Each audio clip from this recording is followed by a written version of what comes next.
Day 3. She's eating her breakfast. She's having strawberries. And I think she likes them. She's getting ready for church. She's becoming quite spoiled, I think.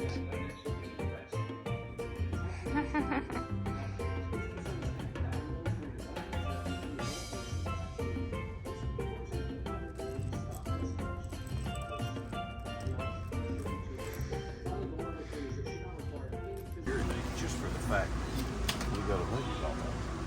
Oh my gosh. We are out buying Dixie some toys, and my husband's going overboard. That one, we like the rope ladder, This one, but it's too small. small. The big one is not here, so I'm gonna have to look for one. I do like that. I like that style. Yeah, I like it too. And you can stretch it across, which she does need like a wood perch, Yeah. like those. I mean, I think she. Well, we need to find her the right one, though. We need to wait till we get her cage and see. This one doubles as a back scratcher when you walk down the street. I want to get her a swing, but this one is obviously too small. They had one at the other place we went. Huh? Oh, yeah, well, I know, but I like that one, too. Oh, we'll see. Okay. Oh, goodness. We're trying to find a little feeder bowl. We don't need something that says cat.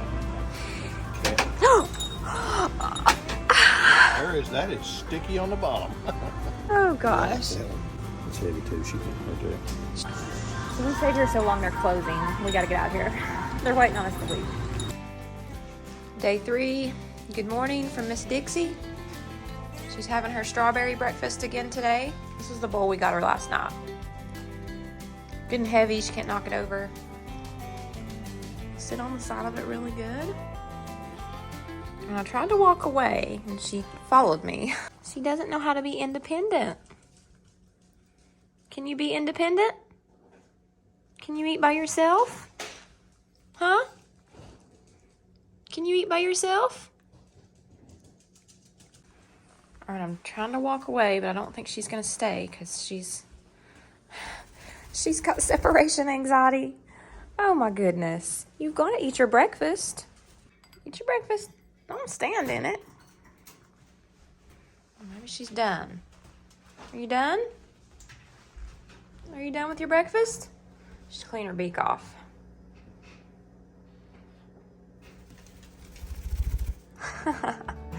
Oh goodness. What a pretty bird. I've got to go somewhere this morning. You're going to have to manage here by yourself for a little bit. No. It's going to be difficult. I'm getting her like a little travel carrier so she can come with me to some places. I think it's like a little backpack she can see out. It's got like a perch in it. Nope. My goodness.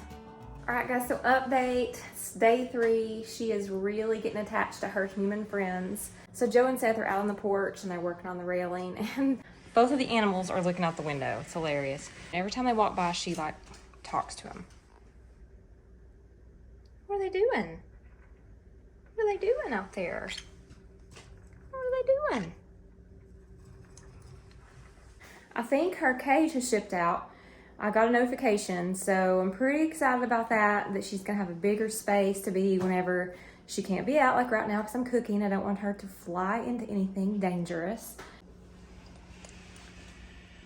So funny. Goodness. Molly is doing really well too, exceptionally well. So yesterday, and I didn't film it, but we had them out. We had them kind of like right up next to each other. Of course, Seth had a hold of Molly, and I had a hold of her. It went well. She's flown over her without Molly like lunging at her or anything like that. And even once, we held on to Molly, and she flew on Molly's back, and Molly never even tried to hurt her. So I'm very hopeful. What are you doing? Look at that. She's got a little string. So I'm very hopeful that things are going to go well. Probably always be supervised. Like I would never leave her out with Molly in the room and just leave the room probably, just in case there was some sort of, instinctive nature for her to just like jump at her if she was squawking or something, but who knows, they're doing really well. She also took a bath on her own this morning. We put a bowl in the sink and she got right down in it, was splashing. She got totally soaked. I should have filmed that too. Maybe we'll do that tomorrow. So I bought her some broccoli and some grapes, and I put some in a bowl for her dinner. And she's actually sampling them both.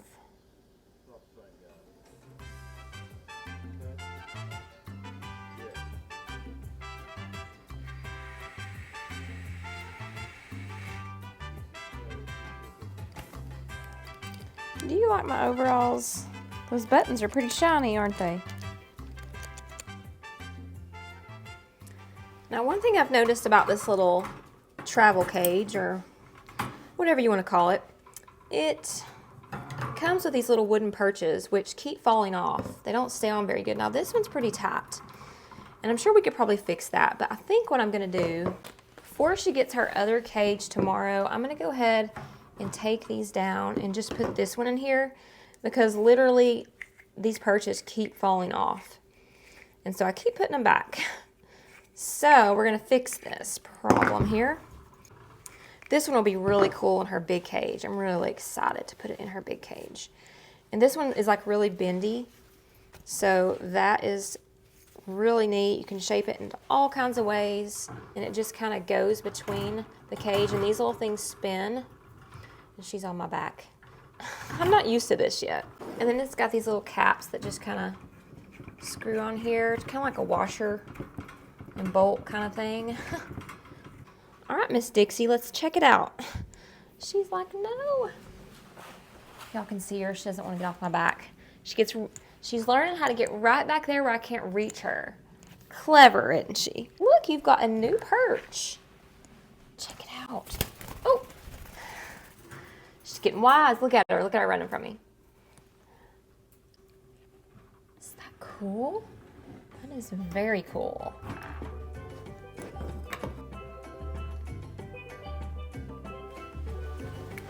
Good afternoon. Day 4 with Miss Dixie. I was kind of going through this week and trying to, see what every day was like and kind of what the changes were and how she's kind of settling in. And I'm just going to let her out while I talk. Come on, Miss Dixie. She's learned how to step up really good.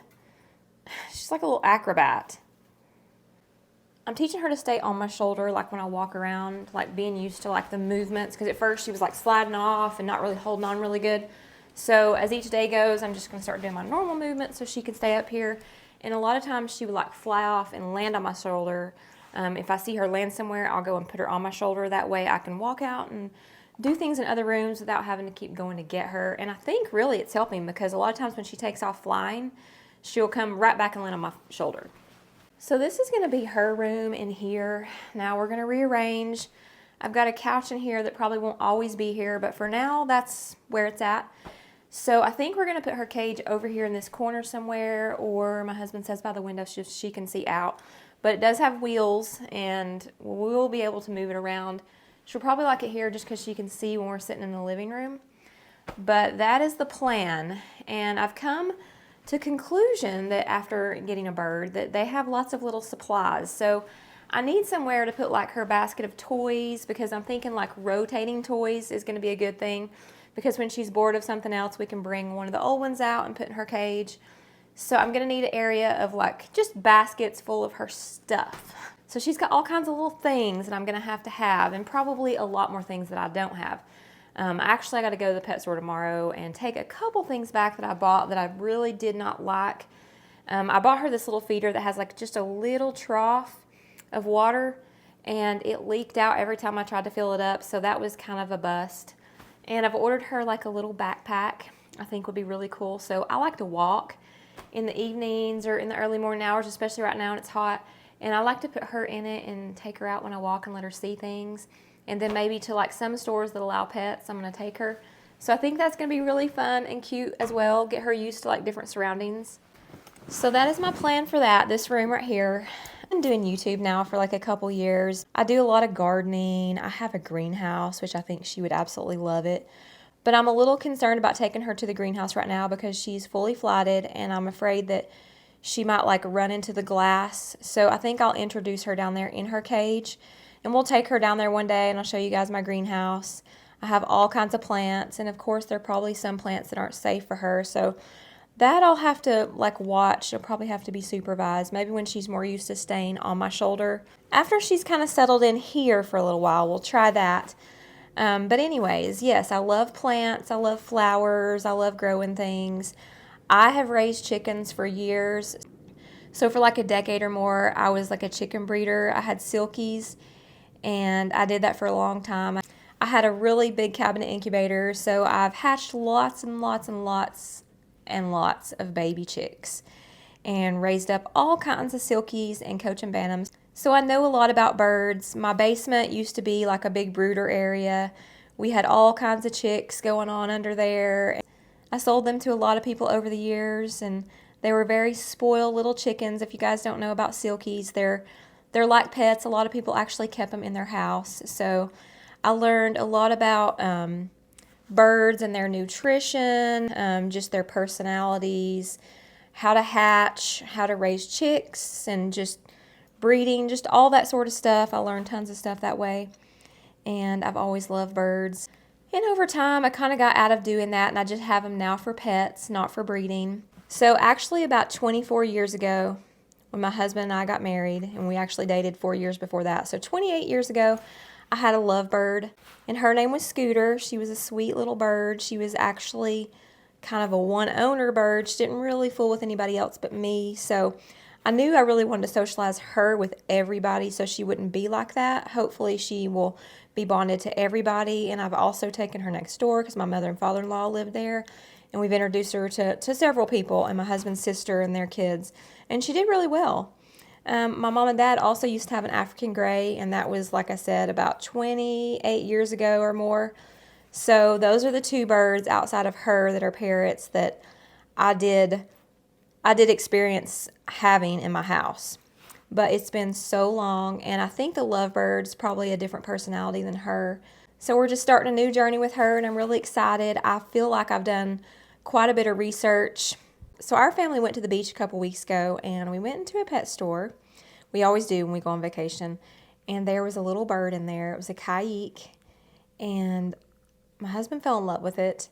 So I decided when we come home I was going to do research, and I've been researching a lot, like every YouTube video I can find, all kinds of information about birds and kind of which one would fit us the best. And I just kept coming back to the little conure, the little green cheek conure. And I feel like that I made the best decision. And even after I brought her home, she was just better than I expected. I couldn't have wished for more. She's so sweet. So I got her from a breeder, and the breeder had hand-fed her. She's 3 months old. She'd been handled really well, and this breeder was somebody recommended by a friend. So I really felt confident on getting her.